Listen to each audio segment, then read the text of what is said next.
Welcome back. Now, Tamara Osso's new exhibition, Making Grass, is on at the David Krut Project's Smuts Avenue, Parkwood in Johannesburg.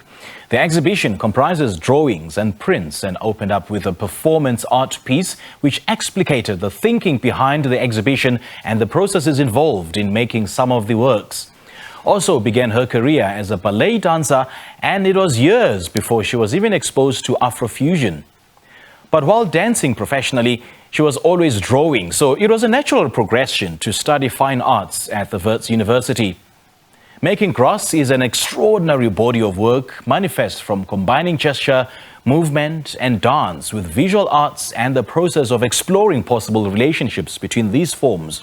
Also worked with Lefa Jack, Siphosethu Mhlongo, Nkosana Fakude, Mzimkhulu, Ancester, Ka-Mtimkhulu and Wesley Hlongwane, dancers from Moving Into Dance, the Afro-fusion contemporary dance company, to produce the performance piece On the Lawn at the opening on stretched out white fabriano.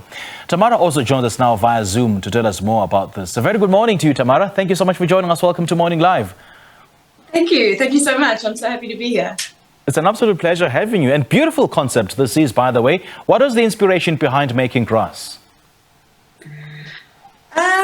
In a nutshell, it was really just about finding community and seeing if we could work together. I really had this idea that I wanted to understand my landscape in Johannesburg, and I wanted to understand what everybody else considered to be their landscape and our collective stories and how we could put them together through mark making and dance, which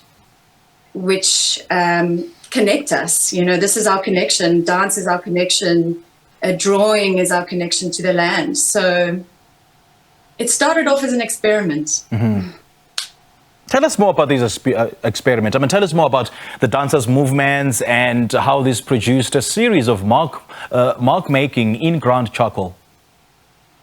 Sure. So I think the important thing to recognize is integration. You know, how do so we can have a conversation. We can all have conversations about how we're feeling or what we think about our city, about our landscape. But how do we actually physically start putting together a creative project that speaks louder than just what we think?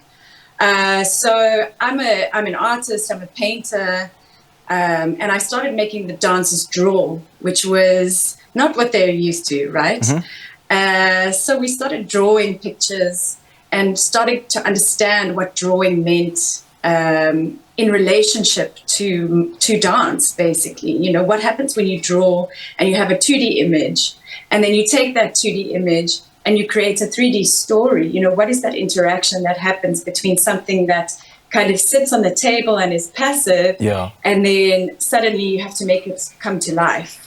And you're not just doing it by yourself, you're doing with a whole lot of other people in the room, and everybody's got their own perspective, their own understanding, you know, particularly in South Africa, what it means to be in a free space, or what is an open space, or if my idea of a lawn space is a place where I can express myself, what's your idea of a lawn space? Absolutely. Or an open space? You know, maybe you don't have access to a lawn space.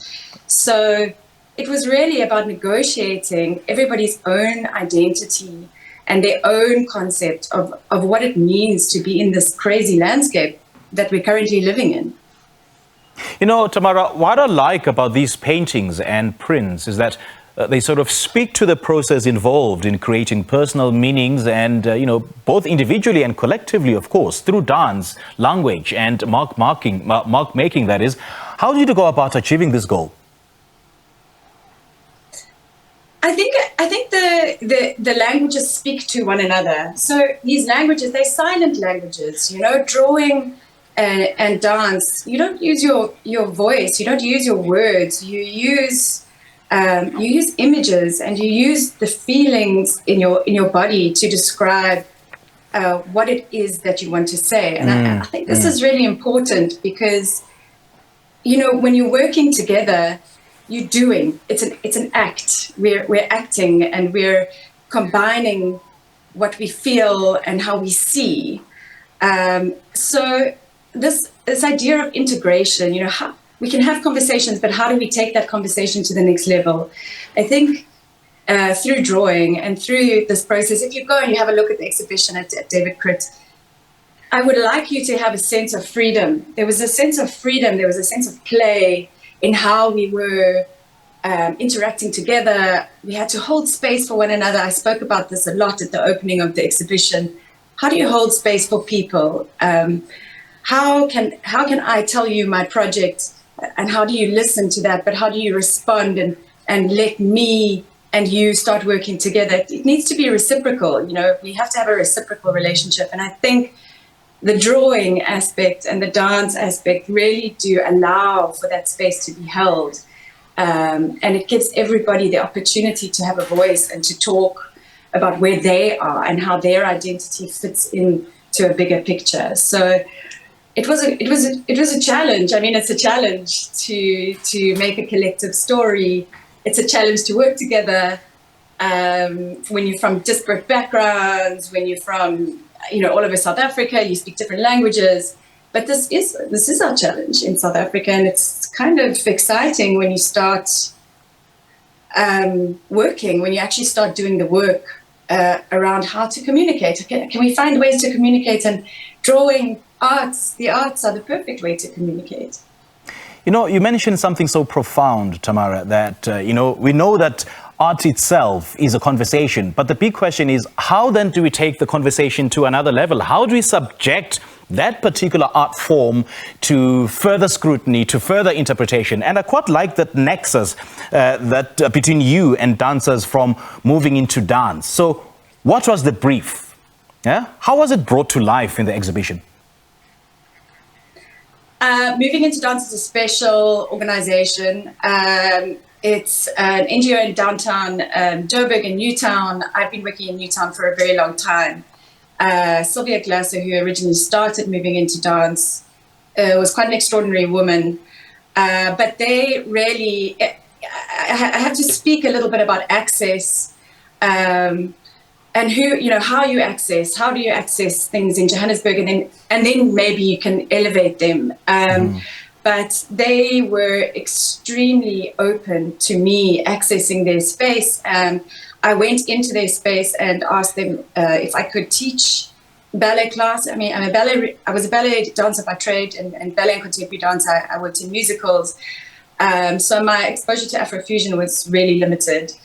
And that's another story, and that's my language. So I don't speak the language of Afro-fusion. I speak the language of ballet. So, hello?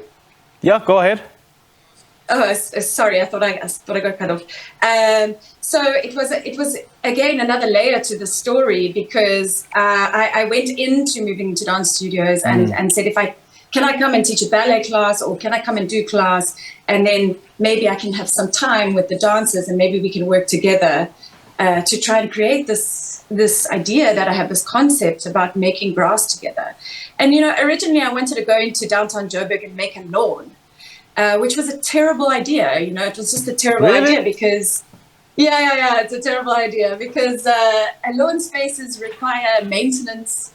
They require nurturing. They require a lot of money. You know, to make a lawn space in Johannesburg is a lot of money. But the biggest issue was access. You know, who would I allow into the lawn space? So even if I thought the lawn space was a great idea, or somewhere where you could go and reflect, or you could meditate or chill, or have your friends over, it wasn't practical at all. And so I had to sort of eat humble pie and realize that my idea was not great. It was not a great one. But it turned into a metaphorical or a conceptual understanding of what it means to have a lawn space, or to feel free.